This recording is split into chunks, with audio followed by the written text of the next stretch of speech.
el sabueso del odio.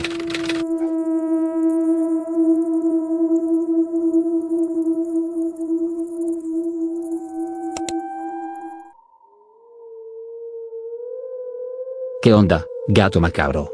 Y un saludo muy especial a todos los que escuchan el canal y saben que el mal existe. Esta historia no es de fantasmas, es una advertencia sobre el odio que algunas personas eligen invocar, y como la fe es nuestra única verdadera armadura. Hace un tiempo, mi familia y yo decidimos mudarnos. Encontramos un terreno en una colonia que prometía ser tranquila, un lugar para construir nuestro hogar y seguir con nuestra vida. Somos una familia cristiana, y eso, al parecer, no fue del agrado de todos en nuestro nuevo vecindario. Desde el primer día, notamos que una vecina en particular nos miraba con recelo, los chismorreos, las miradas furtivas, el ambiente se puso tenso incluso antes de que termináramos de construir nuestra casa. Pero nosotros, confiando en Dios, seguimos adelante. Mientras se levantaban las paredes de nuestra nueva casa, tuvimos que improvisar muchas cosas. Entre ellas, un baño provisional, una especie de letrina simple en la parte trasera del terreno, resguardado por unas láminas. Era algo rudimentario, pero cumplía su función. Una tarde, salí de ese baño improvisado. Una extraña quietud había caído sobre la colonia. Y entonces lo vi. Justo frente a mí, a solo unos metros, un perro. Pero este animal era enorme, no era solo su tamaño, eran sus ojos brillaban con intensidad. Llenos de maldad. Nunca había visto un brillo tan maligno en los ojos de ningún ser vivo. El perro se paró firme, y entonces, abrió la boca. Un terror primario que me paralizó por completo. Porque el perro, gato macabro, el perro me habló. Una voz que vibraba con odio, me dijo: "No los queremos ver aquí". Y así les advirtió. Fue en ese momento que mi mente, mi espíritu, hizo clic. Esto no era un animal, esto era una entidad, un espíritu oscuro, un siervo de algo mucho peor, enviado por alguien. Y su mensaje era claro, era una amenaza. El miedo me golpeó con fuerza, pero al mismo tiempo, una convicción aún más fuerte se apoderó de mí. Mi familia es cristiana. Y en ese instante, en medio del terror, sentí la fuerza de mi fe. Cerré los ojos por un segundo, tomé aire y empecé a orar. Una oración firme, una reprensión directa, usando los nombres y las palabras que mi fe me enseñó. Comencé a orar a Dios, a pedir protección, y a reprender a esa entidad en el nombre de Jesús. El perro, ese sabueso negro con ojos de fuego, reaccionó de una manera que nunca olvidaré. Gritó. Un alarido espantoso, un sonido agónico, inhumano, que parecía venir de las profundidades del infierno. Un grito de dolor y rabia que se clavó en mi memoria. Era el sonido de la oscuridad siendo herida. Mientras yo seguía orando con más fuerza, la criatura empezó a retroceder, a gimotear con ese sonido horrible. Sus ojos rojos parpadeaban, su forma parecía distorsionarse ligeramente. Y entonces, con un último gemido de furia, se dio la vuelta. Lo vi correr a toda velocidad, un borrón negro que se movía más rápido de lo que un animal normal podría. Lo vi entrar directamente en la casa de la vecina. El impacto fue brutal. Esa mujer, por alguna razón que escapa a la lógica, había invocado algo, había abierto una puerta. Y ese perro no era otra cosa que una proyección, un enviado de la oscuridad a su servicio. Regresé a mi casa temblando, pero con una certeza inquebrantable. Esa noche la pasé en oración con mi familia, pidiendo protección y sellando nuestro hogar con nuestra fe. No les conté los detalles, pero les pedí que oráramos con más ahínco. Al día siguiente, muy temprano, antes de irme a trabajar, salí de casa. El sol apenas comenzaba a calentar el aire. Me encontré con la vecina en la calle. Estaba regando unas plantas frente a su casa, y una sonrisa de burla, se dibujó en su rostro. ¿Te asusté?, me preguntó, con esa misma sonrisa diabólica. No le respondí. No había necesidad. Sus ojos me confirmaron todo lo que ya sabía. El perro, era parte de su juego oscuro. Yo simplemente la miré fijamente, no con miedo, sino con la convicción de que, aunque ella intentara hacernos daño, la luz de nuestra fe era más poderosa. Desde ese día, gato, la situación no ha cambiado del todo. Esa vecina sigue intentando que nos vayamos de la casa. Hemos sentido presencias extrañas, ruidos, y hemos pasado por momentos difíciles de enfermedad y ataques espirituales que nos han puesto a prueba. Pero no lo ha conseguido. Gracias a Dios y a nuestra fe, seguimos en pie. Las puertas que ella intenta abrir, nosotros las cerramos con oración. El odio que ella emana, nosotros lo combatimos con la luz. Sé que mucha gente no creerá esta historia, pero te la comparto para que tu audiencia sepa que el mal no siempre se manifiesta como un fantasma.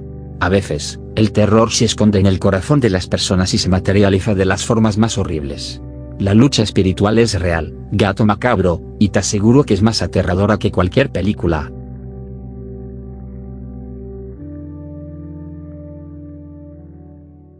La invocación de la cabra. No juegues en la noche.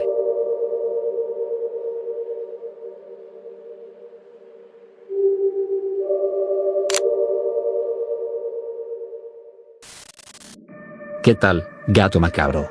Te escribo desde las tierras calientes de Sinaloa. Primero que nada, quiero decirte que tu canal es el refugio de los que no podemos dormir porque sabemos que la oscuridad tiene ojos. He decidido mandarte este relato, que no es mío, sino que está en la memoria de mi familia. Mi abuela, una mujer que no le temía a nada terrenal, se ponía pálida y se persignaba cada vez que alguien mencionaba esta historia. Sucedió hace muchos años, en un México que ya no existe, un México de rancherías, de oscuridad total cuando se metía el sol y de creencias que hoy muchos llaman supersticiones, pero que en aquel entonces eran reglas de supervivencia. En aquel tiempo, mi abuela era apenas una niña. Vivían en una casa de techos altos y paredes de adobe que crujían con el viento de la sierra.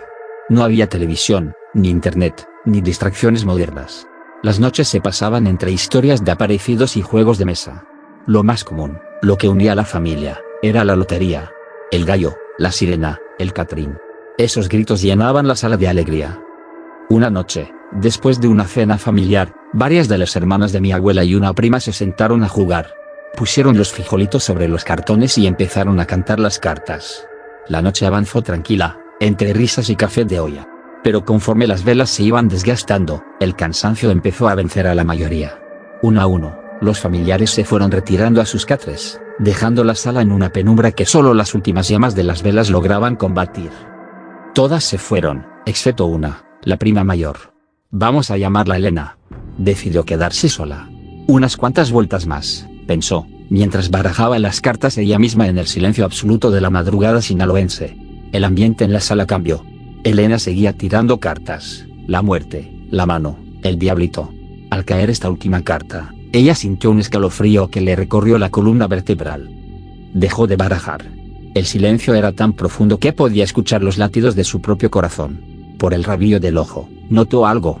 En el rincón más oscuro de la sala, donde la luz de la vela apenas llegaba, se distinguía una figura. Era alta, extremadamente delgada. Al principio, Elena intentó engañarse a sí misma. Es el cansancio, se dijo, son las sombras que proyecta la vela.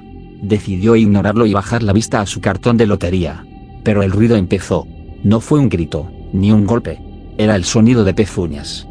Cuando Elena levantó la vista de nuevo, el terror la ancló a la silla. La figura ya no estaba en el rincón. Estaba a mitad de la sala. Medía más de 2 metros. Sus extremidades eran largas y huesudas, y su piel tenía la apariencia del cuero quemado. En la cabeza, 2 cuernos retorcidos se elevaban hacia el techo, y sus ojos irradiaban un odio extremo.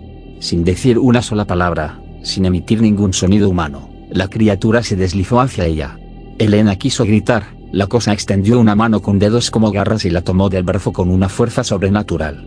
Fue entonces cuando el grito finalmente escapó. Un alarido de puro horror que desgarró la paz de la casa y despertó a todos los que dormían. Mi abuela contaba que se levantó de un salto, con el corazón en la boca. Su padre y sus tíos corrieron hacia la sala armados solo con veladoras y la fe que tenían en sus oraciones.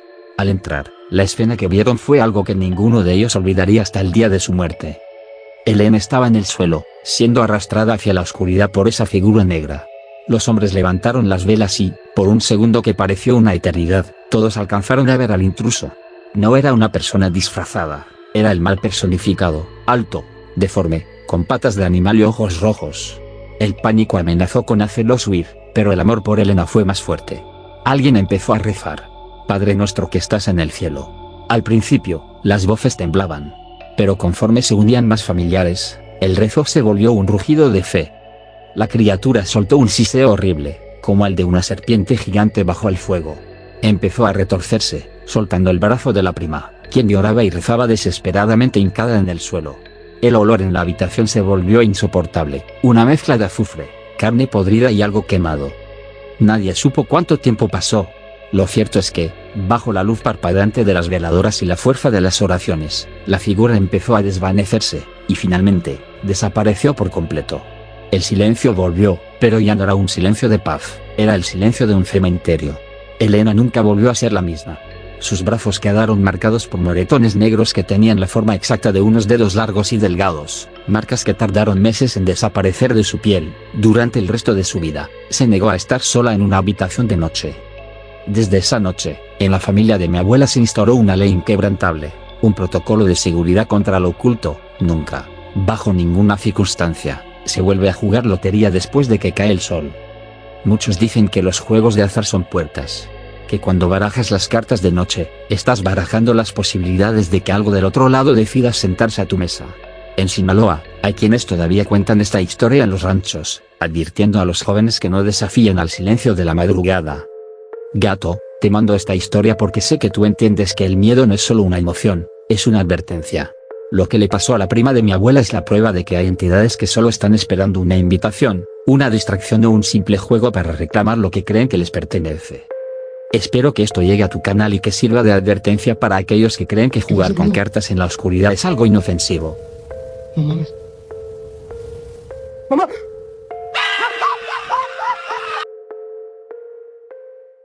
El ave enorme de la Malinche.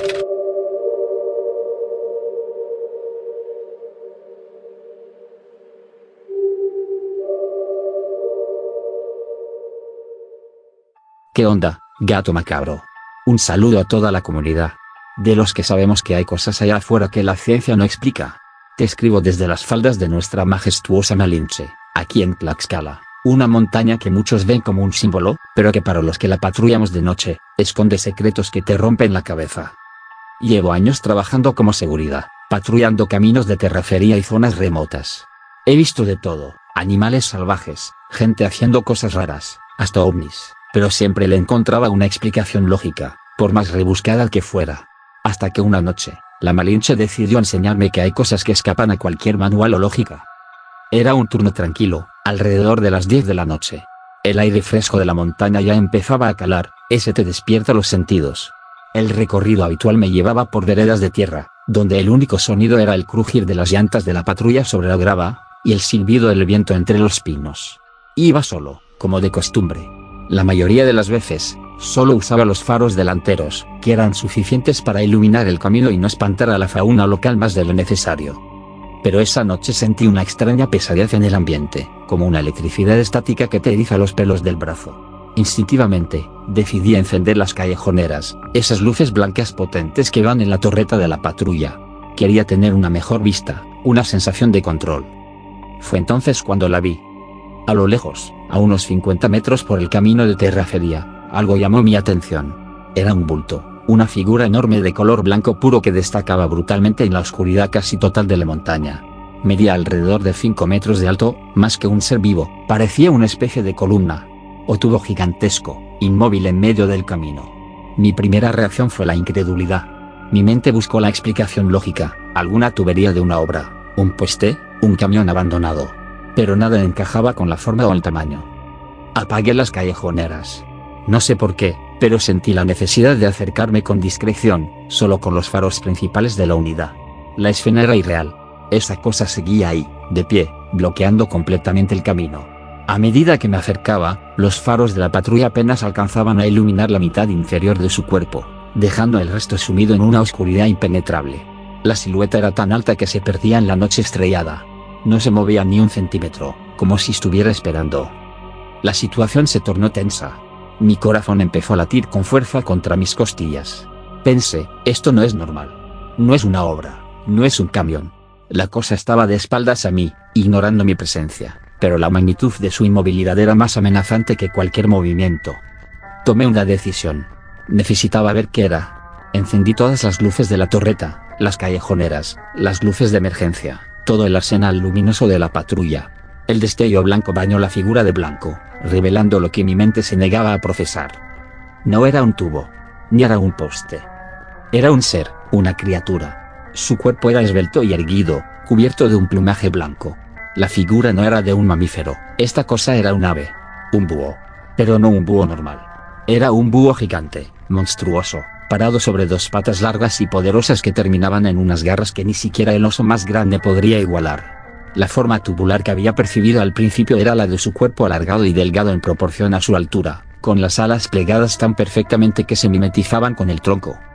Fue en ese instante, bajo el baño de las luces intermitentes, cuando la criatura se percató de mi presencia. Lo sentí. Pude sentir como una ráfaga de frío me atravesaba. Lentamente, giró su cabeza. Pero no giró su cuerpo. Solo la cabeza. Una cabeza enorme, desproporcionada. Sus ojos se abrieron. Eran dos orbes gigantescos, de un rojo tan intenso que parecían brasas vivas. No eran ojos de animal, esos ojos se fijaron en mí, y luego, su boca. La criatura abrió su pico. Era una hendidura enorme que se estiraba desproporcionadamente. Y dentro, gato, dentro no había lengua ni paladar. Y empezó a reír. La risa. Era un sonido siniestro y aterrador. No era una risa humana, era un chirrido espantoso, una carcajada de burla que te perforaba los tímpanos. Era el sonido que se regocijaba en mi insignificancia. Mi mente entró en pánico absoluto. Quise arrancar el auto, dar la vuelta, lo que fuera, pero no podía, mi cuerpo no me respondía. Mis manos estaban sudadas y temblaban incontrolablemente en el volante. Mis ojos no podían apartarse de esos ojos rojos. Mientras su risa seguía resonando en la noche, sin voltear su cuerpo ni un solo centímetro, la criatura empezó a desplegar sus alas. Eran inmensas, de un blanco puro, que se extendieron con un sonido como de tela rasgándose. Su envergadura era monstruosa, fácilmente al doble de su altura. Con un batir lento y poderoso que movió el aire con una fuerza increíble, se elevó. Se elevó en el aire, sin hacer un solo ruido más allá del silbido de sus gigantescas alas. Sus ojos seguían fijos en mí mientras se elevaba por encima de los árboles, hacia la cumbre oscura de la Malinche. Era una visión imponente y aterradora, como un ángel caído, o un demonio. Me quedé allí, en medio de la oscuridad, con los faros encendidos y el motor en marcha, el cuerpo completamente entumecido. La risa resonaba todavía en mi cabeza, y el olor a tierra mojada y pino se había mezclado con un aroma indescriptible, como a algo putrefacto. Cuando pude moverme, pisé el acelerador a fondo y no paré hasta llegar a la carretera pavimentada. No volví a mirar por el retrovisor. Mi turno terminó, pero esa noche algo cambió en mí. Ya no soy el mismo escéptico. Desde entonces, cuando patrullo por las faldas de la Malinche, evito esas veredas. Y si el turno me obliga a pasar por ahí, nunca enciendo las callejoneras. Porque entendí que hay cosas que viven en la oscuridad, y que no quieren ser vistas. Si las vemos, es solo porque ellas nos lo permiten. Gato macabro, yo siempre pensé que los monstruos eran de cuentos, pero esa noche, la Malinche me mostró a su verdadero guardián. Gracias por permitirme compartir mi testimonio. Y a todos los que escuchan, respeten a la montaña, porque ella guarda más de lo que imaginamos.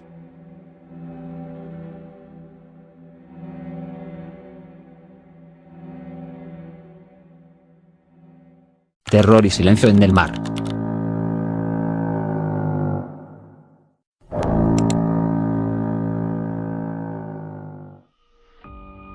Hola, gato macabro. Primero que nada, quiero agradecerte por el espacio. Soy seguidor de tu canal desde hace años y siempre escucho tus historias mientras trabajo de noche. No pensé que me tocaría escribirte, porque siempre fui de esos que buscan la explicación lógica a todo. Sin embargo, lo que viví hace unos meses en las costas de Antofagasta, cerca de la zona de la Chimba, me cambió la forma de ver el mundo. Me hizo entender que nuestra arrogancia como seres humanos nos hace creer que somos los dueños del planeta, cuando en realidad, solo somos invitados en un mundo que no comprendemos. Mi tío es un pescador de la vieja escuela. Tienen la piel como cuero por la sal y el sol, no hablan si no es necesario y parece tener un sexto sentido para el clima. Él sabía que yo andaba estresado por el trabajo, así que un sábado por la tarde me invitó a acompañarlo. Vamos a despejar la cabeza, sobrino, me dijo. Fuimos solo 3 personas, mi tío, un amigo suyo de toda la vida llamado Don Manuel, y yo. Zarpamos a eso de las 4 de la tarde. El mar estaba en una calma sospechosa, lo que los viejos llaman mar de aceite. No había olas, solo un balanceo suave que te arrullaba. Avanzamos varios kilómetros mar adentro, buscando una zona donde Don Manuel decía que el fondo era ideal para la pesca de roca. Todo transcurría con una normalidad absoluta. Sacamos las varas, preparamos la carnada y nos hundimos en ese silencio sepulcral que solo se encuentra en medio del océano. Pasaron las horas. La conversación era mínima, apenas comentarios sobre el peso de las capturas. Pero a medida que el sol empezó a rozar el horizonte, tiñendo el agua de un color naranja cobrizo que poco a poco se volvía violeta, el ambiente cambió. No fue algo visual al principio, gato, fue una sensación. como cuando sientes que alguien te está mirando a la espalda en una habitación vacía. De repente, a unos 100 metros de la lancha, el agua empezó a romperse. Una aleta dorsal asomó, luego otra, y otra más. Delfines, pensé. Es común verlos por aquí, y siempre es un espectáculo agradable. Sin embargo, estos delfines no pasaban de largo. Empezaron a nadar en círculos alrededor de nuestro bote, cada vez más cerca. Entonces escuché el sonido. No eran los típicos clics o silbidos agudos que uno asocia con estos animales. Era como si varias voces estuvieran entonando una nota larga y sostenida que hacía vibrar el casco de madera de la lancha. Se sentía en la planta de los pies. Aquello ya era lo suficientemente extraño como para ponerme alerta, pero lo que vino después es lo que me quitó el sueño por semanas. Los delfines empezaron a saltar. Pero no saltaban solos. Junto a los delfines, emergiendo del agua con una potencia y una elegancia aterradora, había otras figuras.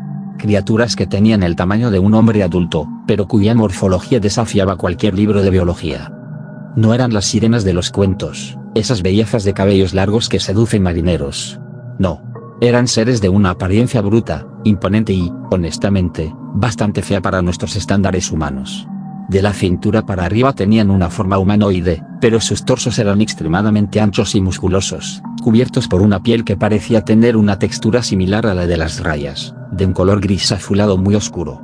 No tenían cabello, sus cabezas eran hidrodinámicas, con crestas óseas que bajaban hasta lo que deberían ser sus hombros. Lo más impactante eran sus rostros. Tenían ojos enormes, completamente negros, que reflejaban la poca luz que quedaba como si fueran espejos. No tenían narices, solo hendiduras branquiales en los costados del cuello que se abrían y cerraban rítmicamente. Sus bocas eran anchas, y cuando uno de ellos saltó cerca del bote, pude jurar que vi hileras de dientes finos y afilados, como los de una morena. Eran criaturas de pesadilla, pero se movían con una armonía que resultaba hipnótica. Saltaban en perfecta sincronía con los delfines, como si fueran parte de la misma manada, como si fueran los pastores de esos animales. En ese momento, el miedo se mezcló con una curiosidad profunda. Saqué mi teléfono del bolsillo trasero, con las manos temblando. Esto lo tiene que ver el mundo, pensé. Esto cambia todo lo que sabemos. Me acerqué a la borda, intentando enfocar en medio de la penumbra. Esperaba que mi tío estuviera igual de frenético que yo, o al menos aterrorizado. Pero cuando me giré para verlo, me quedé helado por segunda vez esa noche. Mi tío estaba sentado en su taburete, con las manos apoyadas en las rodillas, observando el espectáculo con una paz absoluta. Don Manuel, a su lado, estaba encendiendo un cigarrillo con total tranquilidad, como si estuviéramos viendo un documental que ya habían visto 1000 veces. Guarda eso, Carlos. Me dijo mi tío con una voz grave y serena. No es buena idea. Él me miró fijamente. Sus ojos, cansados por tantos años de mar, no tenían ni una pizca de duda. Si nos acercamos, se irán. Ellas saben que estamos aquí. Nos están permitiendo verlas porque saben que no tenemos malas intenciones. Si rompes ese respeto, no solo se irán. El mar dejará de ser generoso con nosotros. Sus palabras me golpearon. La tranquilidad con la que hablaba no era indiferencia, era respeto. Me quedé allí, con el celular en la mano, viendo como una de esas criaturas se quedaba suspendida en el agua por un segundo, mirándonos directamente. Sentí que ellos nos permitían estar ahí, y no al revés. Poco a poco, el canto empezó a alejarse. Los saltos se hicieron más distantes hasta que solo quedó el sonido del agua volviendo a su estado de calma. La oscuridad total cayó sobre nosotros. Mi tío, sin decir una palabra más, encendió el motor y puso rumbo de regreso al puerto. Durante todo el camino de vuelta, nadie habló. Don Manuel terminó su cigarrillo y se puso a limpiar un pescado como si nada hubiera pasado. Yo, en cambio, sentía que el mundo se había vuelto más grande y mucho más peligroso de lo que pensaba. Esa noche, cuando llegué a casa, borré las 2 o 3 fotos borrosas que alcancé a tomar. No se veía nada, solo manchas oscuras y espuma blanca, pero sentí que borrarlas era lo correcto. Hay cosas que son reales, que caminan o nadan a nuestro lado, pero que no están destinadas a ser consumidas por nuestra curiosidad insaciable. Hoy te cuento esto, gato, porque sé que en tu canal respetas este tipo de relatos. Existen cosas que simplemente ocurren de manera natural y es mejor respetarlas tal como se presentan, sin intentar invadirlas ni explicarlas. Porque si algún día decidimos cruzar esa línea y tratar a esas criaturas como una curiosidad de circo, quizás el mar decida que ya no somos bienvenidos en sus aguas. Gracias por leer mi historia, gato. Un saludo para toda la manada de seguidores.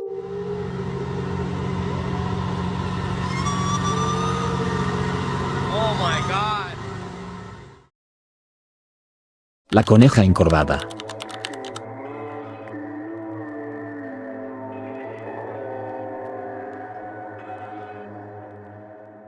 Hola, gato macabro. Vivo con mi familia en una unidad habitacional al norte de la Ciudad de México. Como casi todos los departamentos de la clase trabajadora, son muy pequeños, no podía tener mascotas, pero mi hija siempre insistía en que tuviéramos un perro, un pato o un conejo. Pero no podíamos tener tantos animales. De hecho no teníamos ni uno. Pero un día mi mamá llegó al cumpleaños de mi hija y le llevó un conejo. Bueno, para ser exacta era una coneja blanca pequeña. Al inicio no queríamos aceptarla pero mi hija se puso a llorar y, al final terminamos aceptándola. Además, era pequeña y no se tenía que hacer gran cosa para cuidarla. Le compramos una casita y una cama. Le gustaba andar por toda la casa.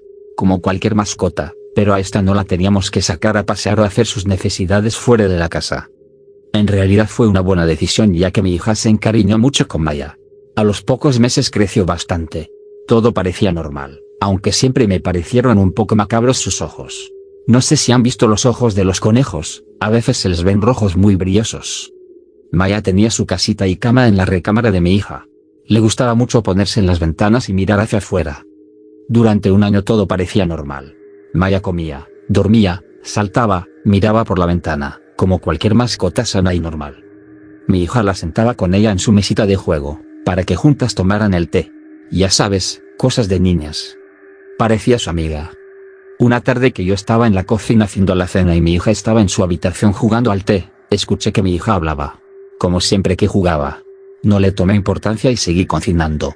Luego, cuando me dirigí hacia ella para decirle que se fuera a lavar las manos, escuché que mi hija estaba hablando. Como si nada seguí caminando, pero justo antes de llegar a la puerta escuché un murmullo al mismo tiempo que mi hija hablaba. Eso hizo que me detuviera por un momento, luego, enseguida entré a la habitación. Fue raro porque alcancé a ver a la coneja arriba de la mesa y cerca de mi hija, como si le dijera algo al oído. Pero en cuanto entré se separaron. Le pregunté a mi hija con quién hablaba. Ella me dijo que con Maya. Lo dijo muy normal. Esa tarde decidí dejarlo pasar, ya que era demasiado loco pensar que entre ellas estaban hablando. Pensé que tal vez mi hija hacía las voces de ambas, ya que eso hacernos cuando somos pequeños. Un día salí tarde de mi trabajo. Bueno, ya era de noche cuando iba llegando a la unidad. Me gustaba entrar por una de las entradas traseras ya que por ahí llegaba más rápido a mi edificio. Eran como las 9 de la noche y cuando iba entrando a la unidad, iba viendo hacia mi edificio, específicamente hacia mi departamento.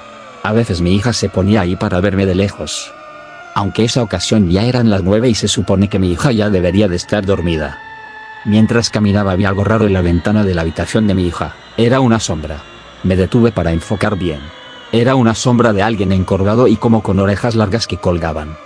Lo primero que se me ocurrió fue contar los departamentos para tener certeza que sí era el mío y, efectivamente, sí era mi casa. Pero cuando volví a ver ya no se veía nada. Corrí. Subí las escaleras y entré a mi casa. Lo primero que hice fue ir a la recámara de mi hija. Ella estaba dormida. Maya en la ventana viendo hacia la calle. Revisé bien la habitación, debajo de la cama y en el closet. Luego fui a buscar a mi esposo. Él estaba en nuestra recámara dormido. Lo desperté con los ruidos y me preguntó si todo estaba bien. Le dije que lo había visto. Él se levantó rápido y entre los dos revisamos todo el departamento. El baño, la azotehuela, la cocina, todo. Pero no había nada. Comenzamos a hacer especulaciones para darle una explicación lógica. Como la coneja estaba en la ventana, ambos acordamos que lo que vi fue a Maya. Y que tal vez como estaba alejada del edificio se veía grande. Eso fue lo que pensamos y quise creerlo. Después nos fuimos a tratar de dormir un poco alterados. A pesar de que estaba cansada no podía conciliar el sueño. No paraba de pensar. Aunque ya teníamos una explicación no lo creía. Estuve así un par de horas, dándole vueltas al asunto y llegué a una conclusión. Lo que vi fue a Maya. Sí era la coneja. Era su silueta. Pero lo que no cuadraba era la altura. No tenía explicación alguna.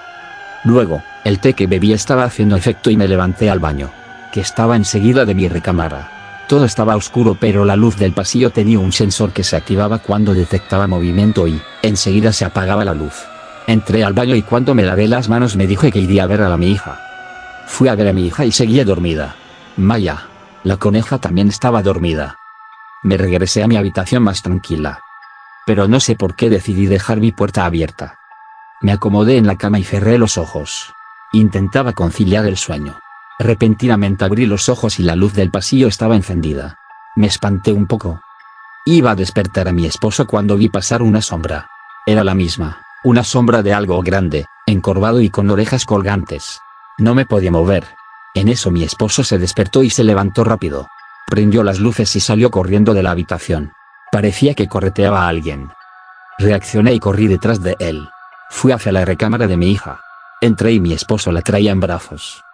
Me dijo, vámonos, corre al cuarto. Entramos y cerró por dentro. Le pregunté qué pasaba. Me dijo que cuando se despertó vio por el pasillo la sombra que le había dicho. Cuando salió del cuarto vio que la sombra entró a la recámara de nuestra hija y que cuando llegó vio como esa sombra se hizo chica y era la coneja. No pudimos dormir. Por la mañana ambos salimos de la casa con nuestra hija. Le dijimos a mi mamá lo que había pasado y ella se encargó de ir por Maya a mi casa. Dijo que la regaló a una vecina. No sé si nos creyó o no, pero al final nos ayudó.